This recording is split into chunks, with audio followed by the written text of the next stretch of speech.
Hello, everyone, and welcome to the season finale episode of the Parallel League podcast.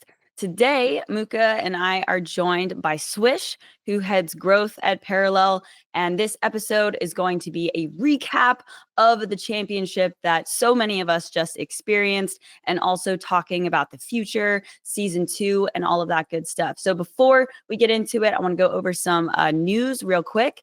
So season 2 has officially started today, which is at this recording, which is March 6th.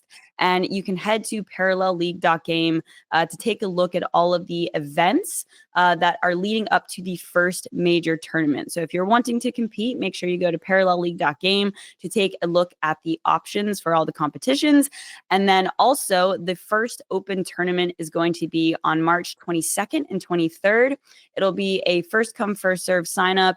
And that sign up will actually go live on Monday, March 17th on the Echelon site. So now we can get into it. Swish, you were the most popular guest, okay, our most viewed and listened to episode in this season. So it feels very appropriate to have you back to sort of recap the championship and sort of talk about what transpired and sort of the team's perspective on everything. So I want to start out with the post that you made on X sort of at the end. I think everyone really, really loved it. And it was sort of, an encapsulation of how you think and the team thinks that the event was a resounding success, in your words specifically. So why don't you sort of just kind of, go into a little bit more detail about what you discussed in that post? Definitely. No, thank you for having me back. I'd like to say I'm surprised that I was the most popular guest, but I just wasn't. But no, I am super excited. I think a lot of people are like, "Are you tired coming out of the event?" And if anything, I'm not as tired as I am just like really amped and motivated and energetic to continue on this incredible roadmap that we've started on. I would say that the event overall went incredibly well in our eyes, and I did in my X post detail why. I think a few things that come to mind right away is number one, the budget, right? Typically, when you throw an event like this, you are spending a ton of money and you're likely going to be very in the red. Again, all the kudos goes to Fitch on this. Not only was he incredible in person at the event, but even in the weeks leading up to the event, he did a great job securing a ton of great sponsors. And those sponsors largely were very, very happy as well, which is great. So that's number one, is that the event itself was run on a near break-even budget. That's actually funny. Internally, we have a bet with the finance team on exactly how close to break-even we're going to end up after all the costs from like even the last 3 days are accounted for. But it's great that, we're having bets like that, and we're not having bets around like, oh my God, like, is this going to be terrible for our business overall or not? Number two, I think the numbers weren't bad on the awareness side. If you look overall, like there was about 15,000 unique viewers overall that had gone and watched our streams. There was about 200 attendees that had rolled into the actual event. The finals was electric, just to be in a packed crowd, people like chanting, people like laughing. I shared a photo yesterday of like, I think it was a major moment where a blunder occurred and you look at like Veen's face and he's just so surprised. And then you look behind him and people are like, their hands are on top of their mouth praying almost. The actual atmosphere was fantastic in person. And even across like Jake Lucky and across RDU, only with those two people alone, they generated about 1.7 million impressions. That doesn't include, by the way, all the posts that were done by other people throughout the weekend. And even now, I haven't even gone and totaled all those numbers up yet. The last thing I will note is that the most important thing that we also wanted to make sure happened was that the pro players that came out really enjoyed the event. And it was really great. I heard your spaces yesterday, Allie, and thanks again for bringing up my post there. But I also love the fact that you had a great time. I love the fact that Fino came on and said that he had a great time. I love the fact that Yarla, after was like, I'm going to be back. And like when we even asked him in the, post-match interview, what are you going to do with the 100K you just won? He's like, I'm going to grind more tournaments, hopefully, and be able to come back and do this again. So I like the fact that the pro players were able to not only enjoy themselves, but actually directly communicate with our team and directly talk to people like Veen about the game as well, because I think it shows to them that we are a very community-centric brand. Absolutely. Yeah, I really feel like this event, I mean, it's super nice to hear that the sponsors were happy, and you're pretty much break even, like fantastic. But I will say that it very much felt like you guys were rewarding the community, like Mhm. we just felt so valued throughout the entire experience. And especially like the open communication with Veen, talking to different people about the future design of the game. It's just, we really felt heard throughout the entire experience. And, I just feel lucky and grateful, that I got to have it, honestly. And Um, we want to do it every year. We want to do it every year. We obviously want to do it in bigger and better ways every year.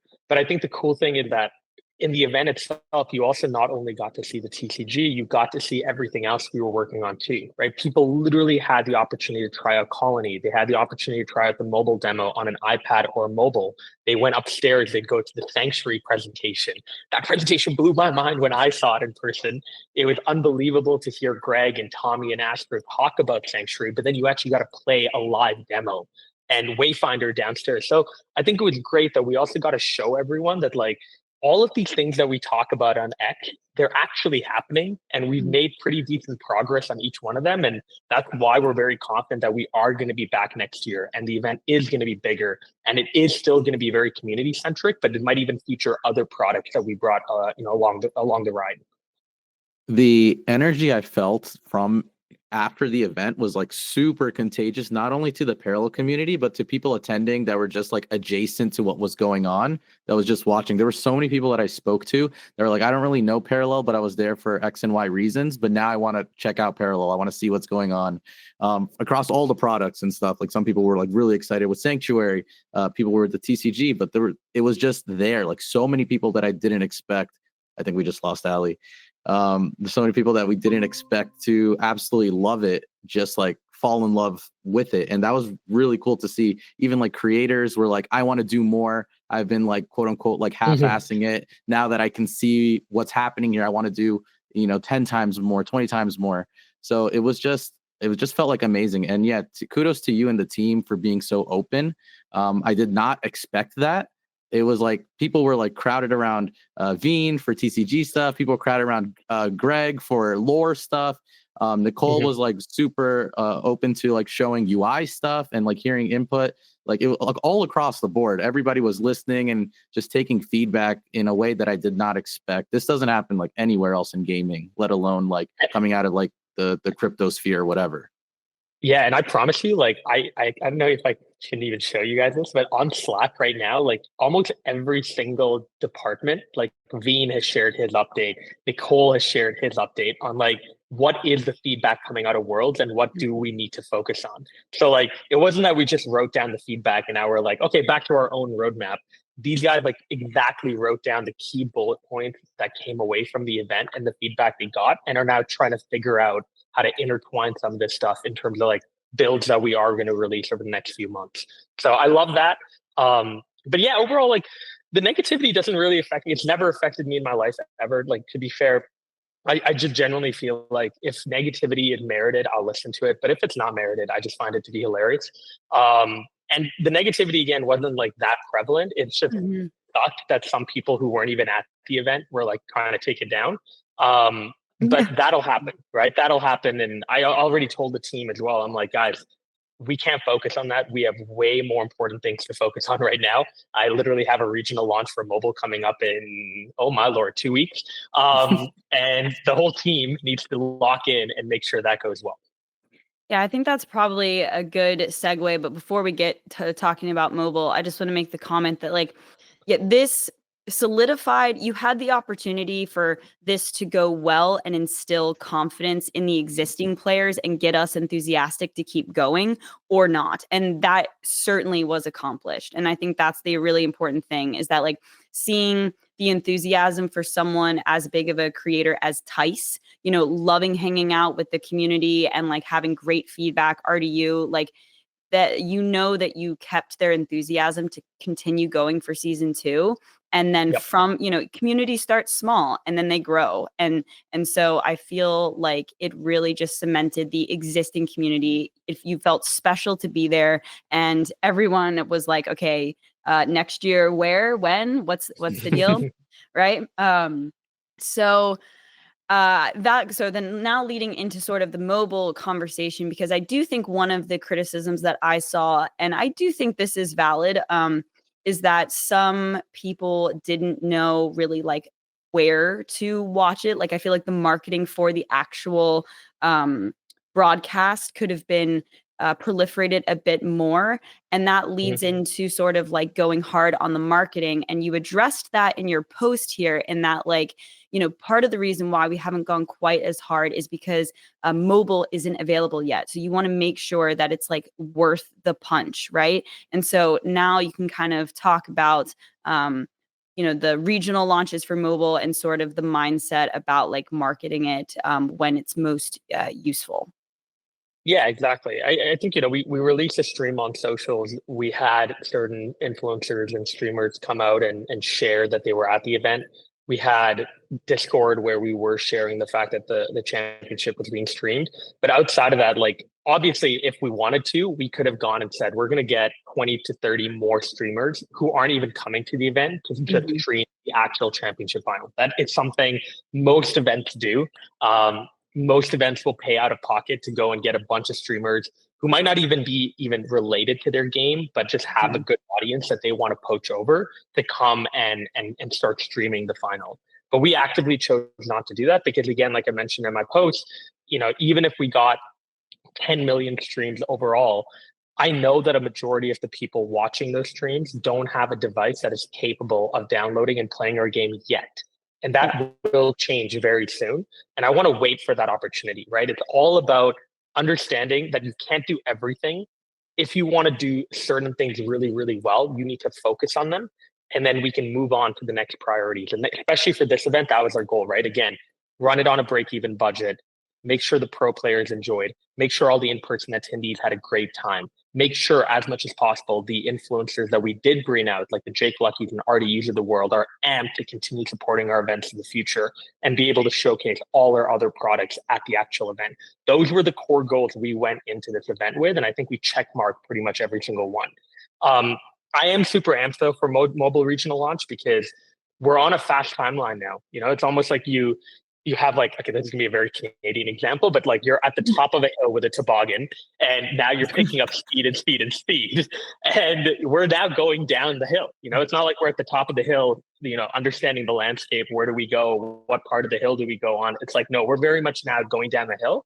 And I think over time, you're going to start to see that we're coming out with pretty much an announcement regarding mobile every 2-3 weeks. Incredible.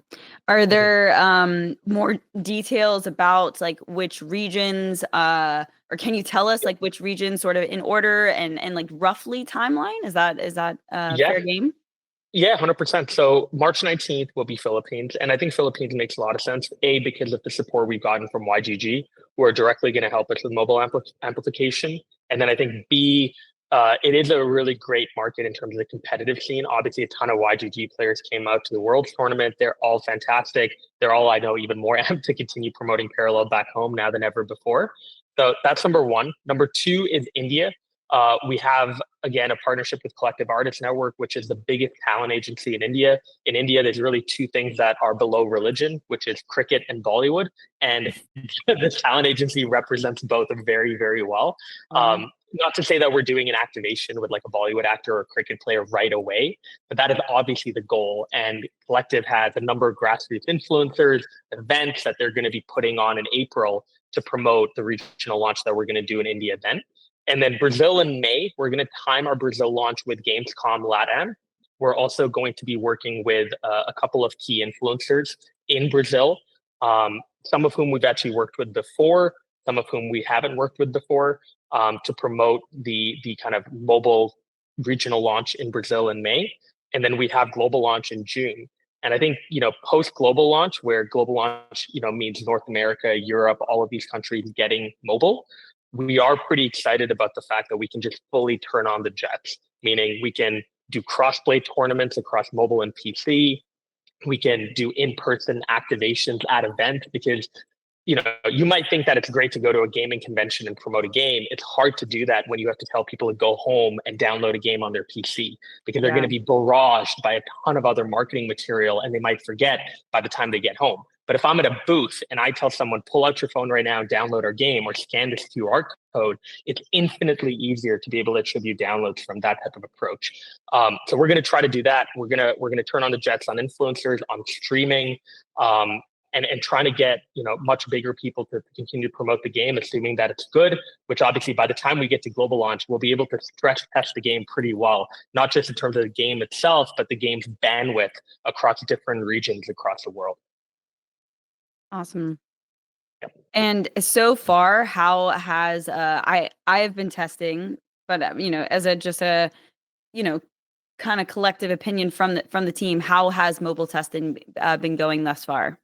It's good. The good thing is all the problems that we have gotten are problems we knew. Like, we know a lot of these problems. It's not like we're getting blindsided now by external testers being like, what is this? What is that?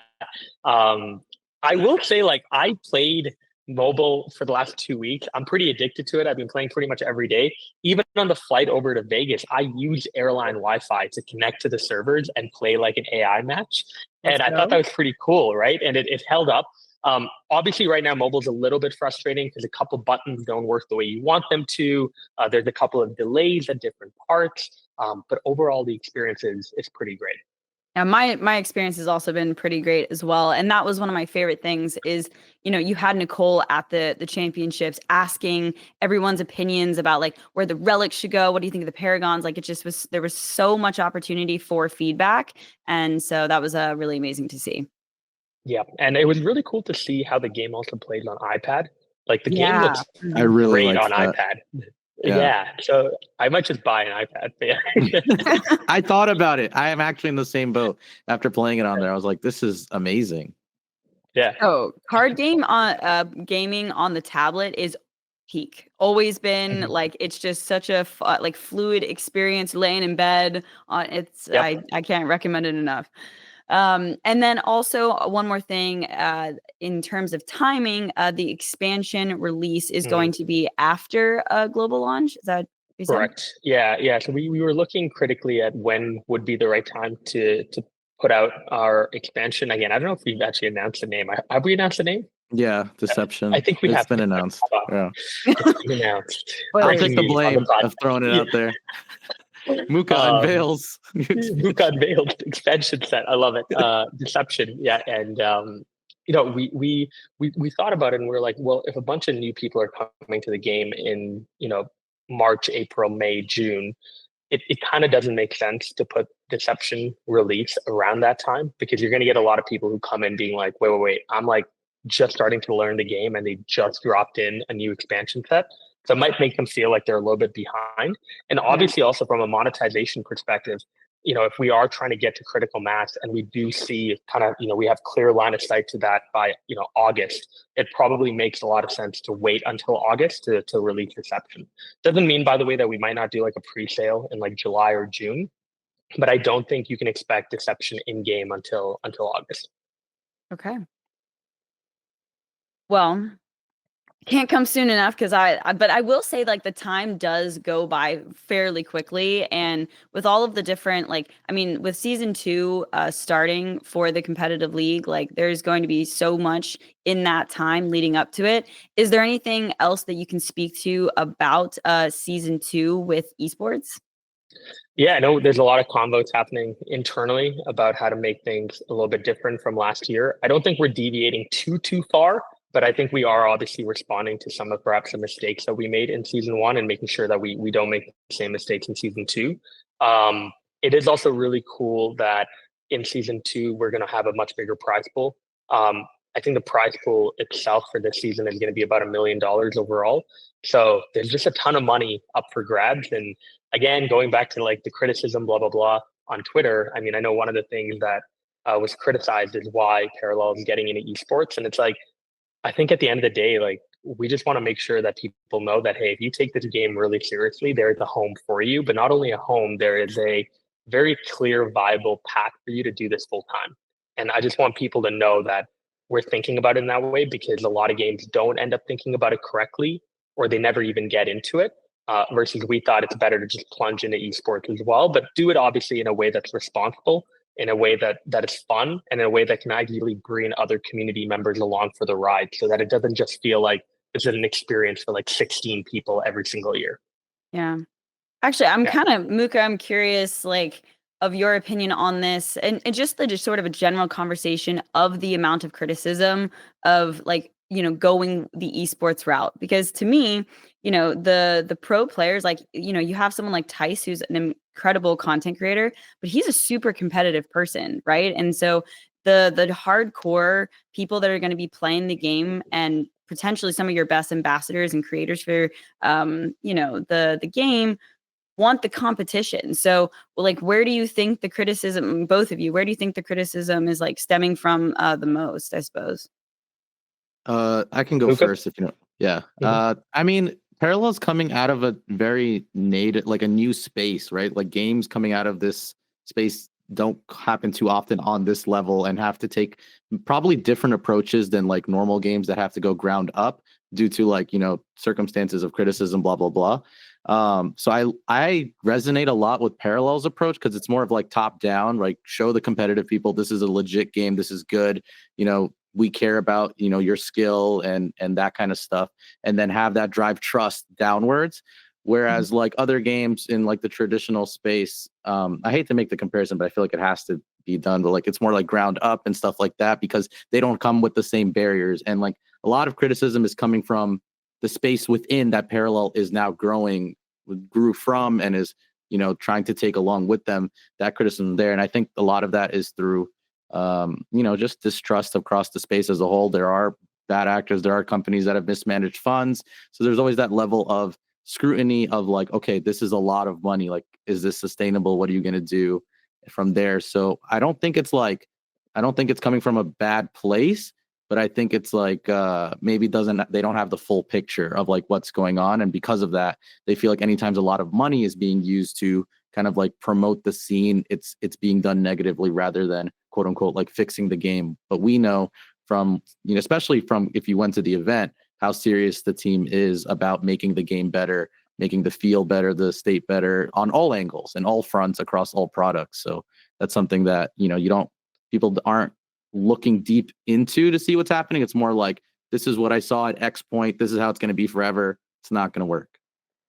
Yeah, I agree with that. And I think it's like, to Mookah's point as well, they don't have the full picture. They don't have the full picture, not just on our game, but I think they don't have the full picture on gaming overall. Like if you were to look at traditional gaming, one of my favorite games that came out of COVID was Splitgate, right? Splitgate was created by 1047 Games. It was created by two Stanford grads out of their dorm room. It was essentially a game. It's like Halo meets Portal. I think Ali, I was even telling Yeah, I remember. you a little bit It was about a it as fun well. game. It's a fun game, right? Then Halo obviously came and just destroyed them. But at the same time, they raised enough capital to be able to not only do their own esport, they did an esport for Splitgate 1, but now they have Splitgate 2 that's going into alpha, and they already have plans to announce a Splitgate 2 esports scene. So it's like, I don't see why the flack isn't being driven to traditional gaming companies that are like 3-4 years old, that are looking to like not only build a great game, but are looking to get and plunge into esports right away. On the financial mismanagement side, why aren't studios like Activision continuously called out, right? Like Activision has issues with financial mismanagement, gross incompetence on the managerial level, racial and gender discrimination cases against them over the last 10, 15 years. I'm not trying to say that, go and take these guys down. I'm just trying to say that like, you need to view the overall landscape as almost like there's no differentiation really between Web3 and Web2 if the studios itself are trying to come in and build really compelling products for a community that doesn't necessarily need to be labeled as Web2 or Web3. Yeah. Yeah, I mean, I saw posts even that like Fortnite had spent like over 150 million on their first year of esports. So like it's how the studio approaches it and what they want to achieve from it, but it's going to be different across the board for sure. Look, and at the end of the day, like, big numbers for competitions, that message carries weight. We've already seen it so far with Parallel. Like, it has made a splash in other TCG communities, and so I think the other important thing here, and I kind of mentioned this yesterday on Gamified is that if you do have an esports scene, you're building community lore. You're sort of giving the game superstars, and like Lambie series has always mentioned this. He's a lot, but you need to sort of build narratives and storylines and highlight people within the game to sort of, when people do go look it up on YouTube or where Twitch or whatever it may be, like there are people, there's stickiness to the community, and there's narratives and stories for people to get excited about. Like, I use the example of Firebat all the time, but Firebat was the first world champion of Hearthstone, and he became this like very beloved character in the community, and had a very successful content creation career. And you're not going to get that unless you have you foster competition, right? And so I really do think that this first championship was a massive success in terms of that department. And a big hats off to Yarla. He his name, I think, especially in the Hearthstone community, carries a lot of weight. He's a fantastic player. And I would have to think that there are some other, potentially skeptics in the TCG scene that saw him win and are like, damn, dude took home $100,000, became the first champion of the game. And, that speaks volume to his skill and joining the competitive scene in general. By the way, I had dinner with him and Azeli, and they were still talking about their finals match. like they were still talking about the plays, what could have been done. Like the passion across the board from people that played in this tournament was like, I've never seen it in like games before, and I've competed in a decent amount of gaming tournaments. It's kind of like after it's done, but like the players keep talking, going back. The Monday after Worlds, I wanted to get one night of good rest, and my phone started spamming, and I thought something bad happened. It was Brighty watching the VOD, DMing me about all the plays and what could have happened and stuff, and I was like, leave me alone, and muted my phone and went back to sleep. But yeah, like I don't think a lot of players that have competed have seen this level of passion in a gaming event across the board, and I think that was something that stuck out. It stuck out for me. I was pretty surprised. Even when I was sitting amongst players and talking about plays, like people were going back like 2-3 games before, and I'm like, we still got one game on screen, but like everyone was very paying attention to all the details. Yeah, and the game itself ran really smoothly. I think that's another underrated thing that doesn't get talked about. It's like for a game that got heavily criticized 2-3 months ago for having a lot of bugs and the game crashing, blah blah blah blah blah. Like we went through this whole tournament, put the game on a big screen, and said, okay, let's hope it worked. And it definitely did work, and it looked great. I think the only time a dev had any panic attacks was actually during the final. Nicole was sitting beside me, and when Zelly was using his companion, we all freaked out because we thought that like the card had like attached to the companion, and while he was moving a card, the companion was moving with him. But thankfully, that was just a joke, and that was a hilarious moment of the final. But kudos to the product team as well for putting together a very stable build for the final. Yeah, everything went very, very smoothly, all things considered. And so that has me, more IRL events, Swish. Can we Yes. Can we get the tea? Any plans? Can we convince you to maybe host one in sometime soon? Because I want more now. That was just so fulfilling and wholesome experience. So I need more now. I was telling Paul or Fitch this, but I was like, this kind of just reminds me of like my old debating days, because I used to love going to tournaments and meeting up with my friends and just having a blast with them. And the minute the tournament was done, I would just be itching to like, when is the next tournament where I get to see them when we're all in the same place? So I kind of feel like maybe that's also bringing you guys back to your competitive days and all the times that you guys were traveling around for tournaments and stuff. But my hope is that this year, again, I'm going to push for this. I don't know if it's possible. I would love to see if we could maybe even do one major in person. But if we can't do that, obviously the final itself will be done in person. And I think we are still thinking Vegas again. I don't know if it's going to be at the HyperX venue or another venue. But I think we liked Vegas because it's a fun place to bring people out to. albeit, it poses a number of distractions that many people can succumb to, including myself. But I do think Vegas is a good place to host the event. I certainly had, one +1 for Vegas. I think that it was really cool to see so many people play poker together because obviously there's a ton of overlap between poker and TCGs, right? So that was fun. And yeah, look, to speak a little bit more on the event details for those of you maybe that are listening to this episode that had some FOMO and, we just didn't go into some details, but the arena itself was branded with like everything parallel. I mean, you probably saw pictures, but like the detail of like the parallel yellow on the lights, the like wraps around the venue. It was like truly a magnificent sight to see. It was absolutely incredible. And, Swish mentioned it earlier, but we got a sneak preview of Sanctuary as well. I mean, do you want to speak a little bit on that just to kind of get the people excited that, didn't get to see the presentation? Yeah, 100%. Even before I mentioned that, though, I think the funniest part of the venue, though, I think I was talking to Ethan about this from our design team, and he was like, "Man, I gave them like so many assets. They put up a ton of art around. Like the front entrance was great. Love the main arena, but like, what's everyone's favorite place to take a photo? A fucking hallway, like a hallway." Oh yeah. Yeah. And I was just like, "That makes so much sense." Like, yeah. Look, lighting is everything when it comes to photography, and it had just such cool lighting. But yeah, that's very true. Anyway, but continue. no, with Sanctuary, yeah, I think we're probably going to release more through the B3 account, the Sanctuary B3 account that we just released a few days ago. So feel free to go and check that out on X. But we'll release a presentation and actually videos of the demo very shortly on that account. But it was great because people got to understand it's an extraction shooter. People got to understand how it differentiates from other games like Revenge of Tarkov. And people also got to go in and do a small demo where you have to like kill your opponents, but also try to find this item before they do, and then go into the extraction point and extract.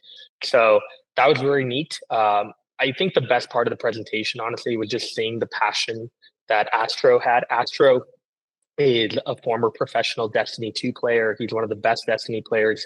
So it's great that he's leading the charge on our shooter.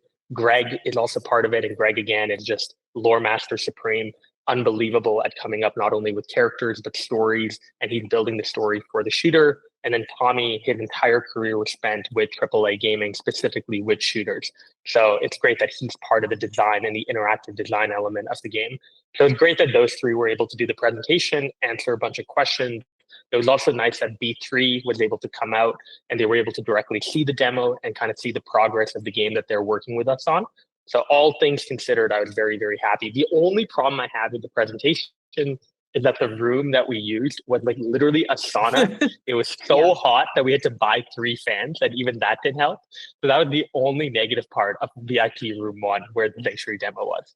It was almost like weirdly soothing because okay, it was warm, but then also the like brown noise, like buzz from the fans, like it was just like a weird, like you could almost like take a nap in there. I But felt cozy. it was I it was cozy, yeah. but like if you were in there for too long, you started sweating. It was bad. Yeah, you guys are crazy. Yeah. But I did play the demo myself and I thought it felt great. And, for my lore goblins out there, we got a little sneak peek of more that, lore is going to be released through Sanctuary, which is super, super cool. And of course, the name was announced, Sanctuary being the Shroud ship, right? And it's going to get be a little hard to not say Tal Ceti, but I'm starting to get used to saying Sanctuary at this point. But there is lore going to be released through the shooter and also more throughout the TCG this year, which I don't think I can say. Oh, I don't know. Swish, can you say some things on that? Or I got a little bit of a sneak peek, but I guess I'm just saying, like, get hyped, lore goblins. There's more coming, I guess. Yeah, and actually, literally yesterday, I can share this, but we are going to be putting out more content on specific paragons coming up, and it's going to be narrated by an internal team member, not me. I mean, I have a terrible voice for narration, but it's going to be narrated by someone else on our team, and it should be coming out fairly soon. So we are more and more focused on that. There will be another comic, obviously, that comes out as well. I'll also share the Sanctuary demo, and overall the Sanctuary unveil was very cool for the team as well, because we didn't even know there was a cinematic coming out. That was like hidden under wraps. I think only Oscar knew that. Sasha might have known it. OG knew it, but most of our team didn't even know there was a cinematic with the unveil. So like while everyone on stream and in person were watching the cinematic, our entire team literally ran from the booth to come and watch the cinematic as well, which is kind of cool. I didn't know that you guys didn't know that. Yeah, that's Yeah. absolutely crazy. Well, we keep certain things under wrap. Typically, we hide it from Sasha so that he doesn't post it. But otherwise, it's like otherwise it gets we try to play our cards pretty close on the art and design side. That's so funny. What's like the worst? I don't even know if you have an answer to this question, but what's the worst leak Sasha has? Like the most controversial one that you're like internally you're like delete. I think he released the open beta cinematic like 4 or 5 days before open beta started. That there has to be a worse one. But the funniest thing, honestly, is that I was speaking to Callie recently. Like recently, just for security reasons, we changed our X password. And we changed everything. And and Sasha messages Callie being like, "Hey man, like, did the password change or something?" And Callie's just like, "No, it did change." Lock him out. Obviously in person we gave him the controls again, and he's been very like, as much as I'm joking, like he's understood where we're coming from, and he's been really really cool about it. But it's also kind of neat that like he's so excited to get stuff out there. He's so passionate as a CEO that he just wants to get things out, which is pretty admirable in my opinion. If you sit with him for like even 5 minutes, he'll be like, "You guys want to see something?" Yeah, and he'll just just start showing you stuff. That sounds about right. Honestly, it's crazy. We're like, literally, there's a separate channel now that we have in Slack for like things that Oscar wants to show me first that he doesn't want to show publicly. For like review, like here's a cinematic, here's like a dopamine shot, here's a graphic. What do you think? And like we just make sure not to put it in general because we don't want Sasha just randomly leaking it out. I love that the community can kind of like coerce or like pull it out of them, it's like eventually. I think that's great. Also, there were some deception leaks, quote from Bean, that I believe he's probably put on his X. So if you want to go look those up, little sneak peek preview for some new stuff coming to the game. Yep. We actually have a lot more deception art as well that we're going to release on socials each week. I just got like some latest deception art yesterday, and it looks terrifying. Like in a good way. Sorry, terrifying in a good way. Like you're gonna say really terrible. No. Terrifying. I am in no position to comment on our design, but no, it looks terrifying in terms of like the vibe is very different from the previous expansion set. So it should be cool to release that. Amazing. I am curious about the off the grid Shatterline partnership. Just kind of speaking to that portion of the event, like. How did the partnership feel, sort of bringing another game attention, and to the championship? Do you think you'll do that in the future? And just kind of talk about that a little bit. I think before the event, Fitch was getting a little bit of feedback from people saying, "Oh, why are you bringing off the grid? Like they're a competitor." And I think both me and him felt like it's not, like we're kind of all in it together. It's not a zero-sum game. Like our whole argument was really that if we want to be in the upper echelon of not only Web3 gaming, but gaming for TCGs overall, it might be great to promote other Web3 games, and to have like a game like Off the Grid come and play. I think it's fantastic. They have a community as well. We have a community. If the two mesh together as well, that's a win-win. Mm-hmm. So I think we looked at it from that lens, and I think that's what happened, right? I obviously unfortunate that there were streaming and audio issues on that day. And by the way, that happening is definitely going to be behind closed doors, something that we're speaking to HyperX about, and something that we're directly also speaking to AVAX about. But I want to make sure that we are supporting Off the Grid and Shatterline in the future, which is why, again, nothing confirmed yet, but you are going to see in the next couple of weeks Parallel supporting some of the future initiatives that AVAX games are putting out, and we are very like curious about that. So yeah, I think that's our position on it. Again, it might be weird to bring another game along, but we're pretty sure that they would have done it for us too. I think they have a good relationship with us. And it was great that also, even after all the issues on the Friday, they understood that, these were issues that are out of our control. And more importantly, that like they saw us running around, like they saw Fitch literally going from like one part of the arena to the other. They saw Paul literally go to Best Buy to buy an extra camera and buy like an Elgato capture camera. They saw the type of effort we were putting in to try to resolve the problems. And that obviously made things a bit better. I think one of the most amazing things about it, having them there and a lot of the AVAX community, is that we got to show them how awesome Parallel is and the Parallel community. Like, I've been meeting a lot of really incredible people at events throughout the last couple years, and I felt like this was sort of our opportunity to showcase the Parallel community and how awesome, and sort of bring them into the experience. And so it wasn't just Parallel community that was there. And I think we actually have converted some people. Like, I saw more than a few people being like, I don't even really play TCGs, but I got to see how amazing this group of people is, and I want to play now. I had like Jerry pulling me aside at karaoke being like, okay, I need a TCG coach, and I'm like, I'm down, let's do it. So I really think that having that community, AVAX and Shadowland Off the Grid, was super great from my perspective. I thoroughly enjoyed having a blend of different communities there, and I think it was a success.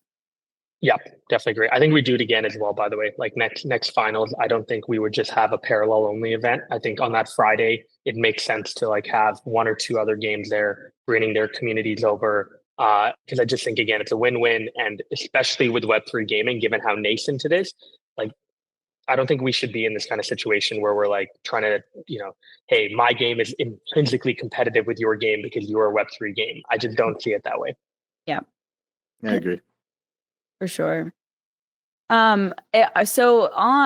Before we sort of wrap this episode, I'm curious just about like other growth initiatives over the course of season 2 and season 3. But what is the team looking to focus on throughout the year, on the content side of things, potentially adding new ambassadors, and also growth for the esports scene? Yeah, there's a lot. And again, it's very contingent for me on mobile. So a lot of my role right now, candidly, is like split between like 70% on the growth side and 30% right now, just like working with the product team to be able to make sure that mobile is shipping in the right way at the right time. Again, on the growth side, you're really going to see this right away when we launch in the Philippines. You're going to see ton of social content. You're going to see certain influencers in the Philippines posting about the game. You're going to see YGG ramping up quite a bit with a lot of their stuff. We're going to be running a couple giveaways that are just built only for the Filipino audience. So you have to be in the Philippines to enter it. We are also looking at like email campaigns because we have like probably 350,000 people that have registered for our game over the last year that have not played because they don't have a device type that supports the game. Wow. So there's a ton of those people that we know what regions they're a part of.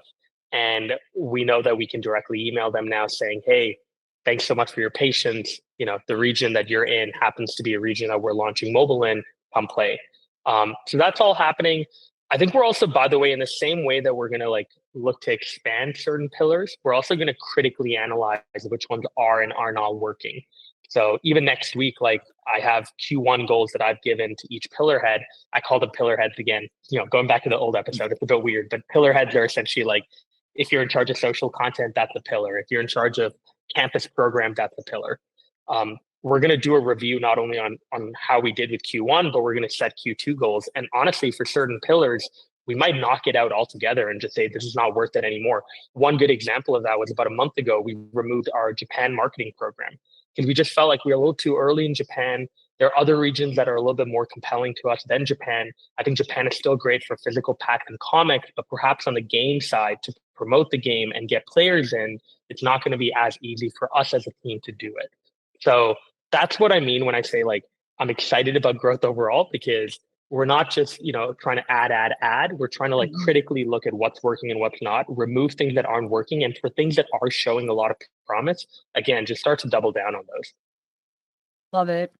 Well, and I'll leave, sort of my last sentiment here is that I think collectively as a community, the players got to talk to the team members and really like full confidence in you guys. Like so many of the every single parallel team member that I've talked to and I've met throughout time, and then I've heard other people compliment you guys that you're making the right moves. You're really thinking about, you're not throwing spend in unnecessary areas. You're critically thinking about growth and the entire thing. And it's just like really the championship instilled so much confidence in us moving forward. And so I can really, really drive home that point and speak to that a lot. But yeah. I can flip that back too. I think a lot of the team members who went to Vegas, including me, now feel like a greater sense of responsibility to do our work well, because we just saw the faces of people that were at the event, how much they enjoyed it, how much they want to do this again, how many more times they want to do this again. And so I think all of us walked away being like, this was great, but let's work harder now to make sure that the next event is great, the next version of the game is great, and hopefully the other products that we're building as well are great too. So I genuinely want to say, by the way, a big thank you to you guys. You guys have done not only a fantastic job in person at the event, but I know this is also the final episode of season 1 for the podcast. And I just want to say, you guys, like, again, I listen to this podcast pretty regularly. And thank you. Even when I'm at the gym and stuff, like it's great to be able to have, you guys just constantly giving updates on what's happening, because I think sometimes, we don't do that as well as we should. And more importantly, I think there's just so much happening that it's good to have like a place for the league to be able to say, this is all the cool stuff to look forward to. This is the stuff that already happened. And that's a great summary that you guys are providing overall. Amazing. I think that's the perfect place to end it. Mookah, have any final words before we wrap this? I want to get to work. I'm excited. I just hang up this call so we can go back and go do more work. Go back. I agree. I love it. Cool. All right. Well, thank you for everyone that did listen throughout this season. Mookah and I will be back for season 2, talking about all things esports and things happening with the game. Really appreciate the listeners and the supporters. Make sure to give it a like, a comment, all those types of things to help more people see the show. And we'll catch you guys next season. Swish, thank you so much for coming on. It's always amazing to have you here. Thank you.